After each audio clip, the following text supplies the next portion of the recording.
اور ہمارا ملک کا ایک حصہ جو دائیں بازو کاٹ دیا گیا تھا ابھی تک وہ بھی آپ نے واپس نہیں لیا ہے، تو نہیں لڑ سکتے ہو تم۔ یہ بہت بڑا فراڈ قوم کے ساتھ ہو رہا ہے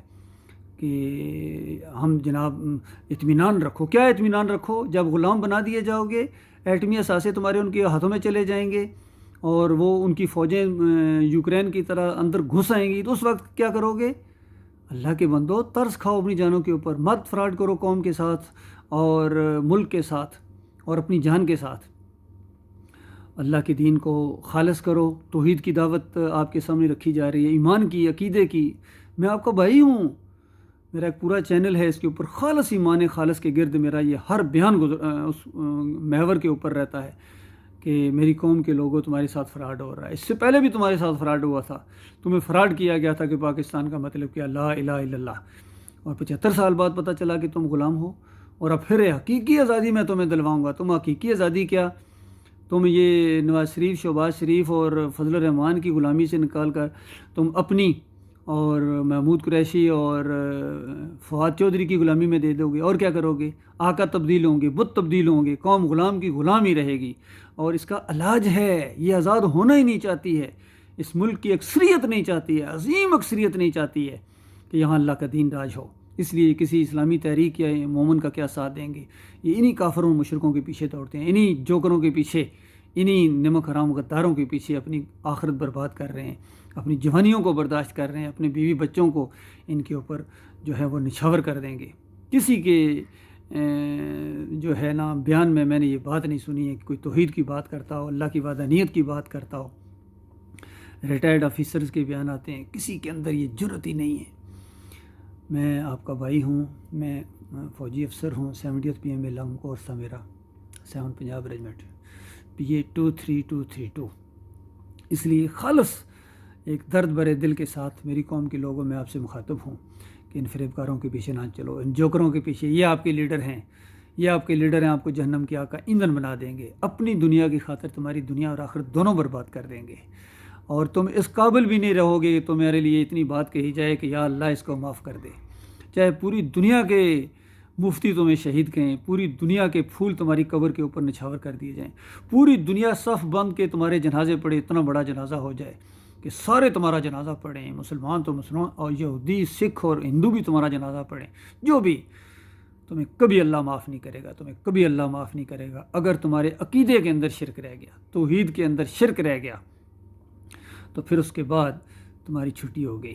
کتنے سٹیج شو اس کے دیکھیں عامر لیاقت کے، اس کے عقیدے میں بری طرح شرک تھا، بری طرح شرک اور فریب کاری کے ساتھ یہ دین کا نام لیتا تھا، اور اس کے سامنے جو وہ قاری خلیل الرحمان اور ایک دوسرے 2-3 اور مفتی تھے ہر مسئلہ کے، یہ وہ سارے فریب کار، سارے اللہ کے دین کے ساتھ مذاق اڑانے والے،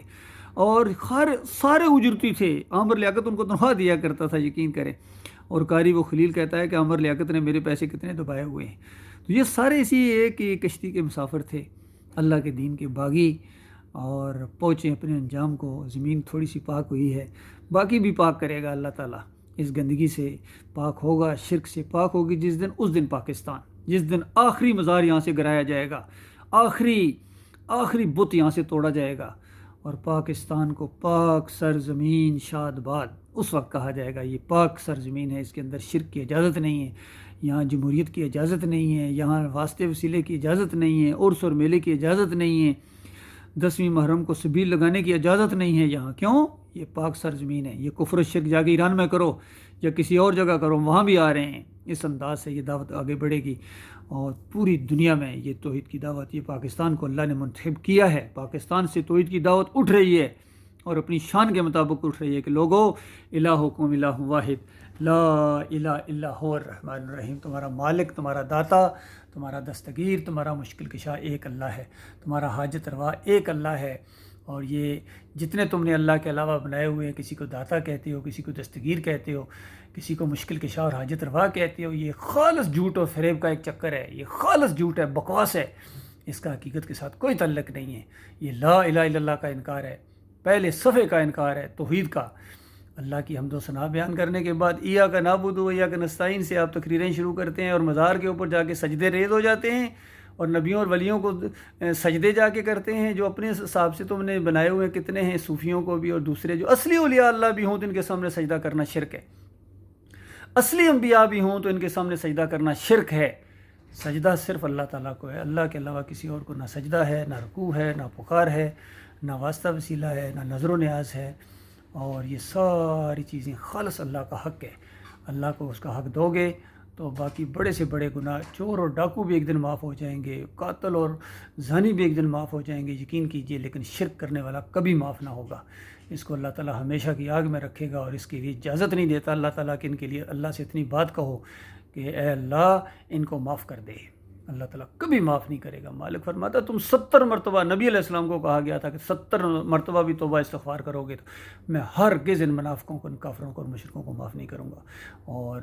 نبی علیہ السلام نے عبداللہ بن ابی کی جنازہ حالانکہ پڑھا تھا، لیکن اللہ تعالیٰ نے اس کے بعد کیا کہہ دیا؟ خبردار، آئندہ کسی کافر اور مشرک کی صلاۃ المیت کے اندر شامل نہیں ہونا ہے، ان کی قبر کے اوپر بھی نہیں جانا ہے، بالکل ذرا برابر ان کے ساتھ آپ کا کوئی تعلق نہیں ہونا چاہیے، بال برابر بھی ان کی طرف نہیں جھکنا ہے، بال برابر شرک اور کفر کرنے والوں کی طرف ان سے متاثر نہیں ہونا، ان سے ڈرنا نہیں ہے، جتنی مرضی ان کی فوجیں ہوں، جتنی مرضی ان کی طاقت ہو، جتنے مرضی ان کے وسائل ہوں، جتنے مرضی ان کے احتیاطی ہوں، یہ تمہارا بال پھیکا نہیں کر سکتے جب اللہ تمہارے ساتھ ہے۔ جب اللہ تمہارے ساتھ ہے تو کوئی تمہیں نیچا نہیں کر سکتا، اور اگر اللہ نے تمہیں چھوڑ دیا تو پھر پوری دنیا تمہاری حمایتی ہو جائے، کوئی تمہیں عزت نہیں دے سکتا ہے۔ تو لہٰذا میرے بھائیوں، میری قوم کے لوگوں میں عوام سے عام طور پر مخاطب ہوں، ان لیڈروں کے جھانسے میں نہ آنا، یہ اپنی دنیا کی خاطر تمہاری آخرت اور دنیا دونوں برباد کر رہے ہیں، لہٰذا ان کو چھوڑ دو، ان کے منہ پر تھوک دو۔ میں تمہاری صحیح رہنمائی کر رہا ہوں، میں تمہارا بھائی ہوں، اور میں مولوی نہیں ہوں، میں پیر نہیں ہوں، میرا سیاسی پارٹی سے کوئی تعلق نہیں ہے، میں کسی فریب کار کے ساتھ میرا کوئی تعلق نہیں ہے۔ ارشد کرملائی میرا نام ہے، اور میں آپ کا بھائی ہوں، میں صحیح رہنمائی آپ کی کر رہا ہوں۔ قوم کے لوگوں، ایمان خالص کی طرف آ جاؤ، ایمان خالص کی طرف آ جاؤ، ورنہ موت تو کسی وقت آ سکتی۔ دیکھو کس طرح اس کی موت آ گئی، اسی کفر و شرک کے اوپر اس کی موت آ گئی، اسی وہ جو جوکرانہ انداز اور خالص منافقانہ انداز اس کا، اللہ کے دین کا مذاق اڑاتے ہوئے پوری زندگی اس کی، کدھر گئے اس کے مال، کدھر گئی اس کی کاریں، کدھر گئی اس کی کوٹھیاں، سب چھوڑ، کوئی اس کی لاش لینے کے لیے تیار نہیں۔ اندازہ لگے اس کے گھر والے، اس کے قریبی رشتہ دار اس کی لاش لینے کے لیے تیار نہیں ہے۔ تو یہ اللہ منظر دکھاتا ہے، تمہارے ساتھ بھی یہی معاملہ ہوگا اگر آج اللہ کے دین کی طرف تم نہ آئے اور اسی دنیا کی خاطر اللہ کے دین کو تم نے پیچھے کر دیا، تمہارا کوئی پرسان حال نہیں ہوگا، یقین کیجیے۔ اللہ نے کھول کھول کر بیان کیا ہے، اس دن انسان اپنی ماں سے، اپنی بیوی سے، اپنے بیٹوں سے اور اپنے قریبی رشتہ داروں اور دوستوں سے بھاگے گا۔ اندازہ لگائیے، کوئی بچانے والا نہیں ہے۔ اللہ کے بندو، ایک اللہ کا سہارا ہے، آج پکڑ لو، اور دنیا میں بھی اللہ تعالیٰ آپ کو دکھاتا ہے کہ دیکھو یہ جھوٹے سہارے ہیں، ان کی وجہ سے اپنے مالک اور خالق کو ناراض نہ کرو، اس سہارے کو آج قائم کر لو، اس کو پکڑ لو، مضبوط سہارا ہے۔ اور مالک فرماتا ہے فَقَدِ اسْتَمْسَكَ بِالْعُرْوَةِ الْوُثْقَىٰ لَا انفصام لَهَا، جو کوئی ان طاغوتوں کا کفر کرے، فَمَن يَكْفُرْ بِالطَّاغُوتِ وَيُؤْمِنْ بِاللَّهِ فَقَدِ اسْتَمْسَكَ بِالْعُرْوَةِ الْوُثْقَىٰ لَا انفصام لَهَا، جو کوئی ان طاغوتوں کا کفر کرے، انکار کرے، اور اللہ کے مضبوطی کے ساتھ پکڑ لے، اپنے مالک اور خالق کا در پکڑ لے، لڑ پکڑ لے، رسی پکڑ لے، اس نے وہ مضبوط سارا پکڑ لیا جو کبھی نہیں ٹوٹے گا۔ اللہ کے فضل و کرم سے میں نے 38 سال پہلے یہ سارا پکڑ لیا تھا، میرے مالک نے مجھے رہنمائی فرمائی، میرے مالک نے اپنے دین کی سمجھ عطا فرمائی، جب میں 7 پنجاب ریجمنٹ میں تھا مجھے دین کی سمجھ آ گئی۔ اس وقت سے میں اپنے بھائیوں کو، اپنی قوم کو یہ سمجھا رہا ہوں، حالانکہ آگے سے سختی بھی کرتے ہیں، فوج سے بھی نکال دیا، اسی وجہ سے انہوں نے، سول والوں نے بھی کافی پرچے کٹا کے جیلوں میں، اڈیالہ جیل کی بھی سیر کرائی، لیکن میرے دل سے ایمان کو نہیں نکال سکتے ہیں، یہ ایمان بڑھتا جا رہا ہے، یقین کیجیے، یہ تو اور اونچا اڑتی ہے۔ اس نے کہا، کسی نے کہا یہ تو تیز چلتی ہے تجھے اور اونچا اڑانے کے لیے، تیرے ایمان اور عقیدے کے اندر اور پختگی لانے کے لیے، اور مضبوطی لانے کے لیے، یہ تو مخالفتیں ہوتی ہیں، یہ مخالفتیں تو آنی جانی چیز ہیں۔ سب سے بڑی بات جو ہے کہ مالک ریاکاری سے بچائے، خود فریبی سے بچائے، اور دنیا کے اس چلت پھرت اور دنیا کی رونقوں اور دنیا کی یہ جو لالچیں ہیں، اللہ تعالیٰ اس سے بچائے، اور مالک آخرت کی سچی طلب، مالک کا سچا یعنی دین کا فہم اللہ تعالیٰ عطا فرمائے کہ مرنے کے بعد جنت الفردوس میں جگہ ملے، وہاں جا کے ملاقاتیں ہوں نبی علیہ السلام سے، صحابہ اکرام سے اور مومنوں سے، اور آخر میں اللہ کا دیدار، اپنے مالک کا دیدار۔ مالک کا سچا وعدہ ہے اپنے مومن بندوں کو اپنا دیدار کرائے گا، کسی کو صبح شام، کسی کو ہر ہفتے، کسی کو ہر مہینے، کسی کو 6 مہینے بعد، کسی کو سال میں 1 مرتبہ۔ مالک ان لوگوں میں شامل فرمائے جن کو مالک صبح شام اپنا دیدار کرائے گا۔ سبحان اللہ، سبحان اللہ۔ اور یہ ایمان خالص سے ہوگا، یاد رکھیے، توحید سے، شرک کا رد کرو، شرک کے ساتھ ایسی دشمنی کرو باپ مارے کا جس طرح بیر ہوتا ہے، اور شرک کے قریب نہ جاؤ، اللہ کے بندو، اس کے منہ پر تھوک دو، بدعت کے منہ پر تھوکو،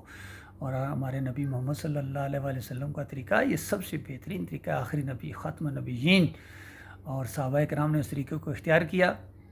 کس طرح دنیا میں ان کو اللہ نے عزت دی تھی، وانتم الاعلون ان کنتم مومنین، اللہ کا وعدہ پورا ہوا یا نہیں پورا ہوا؟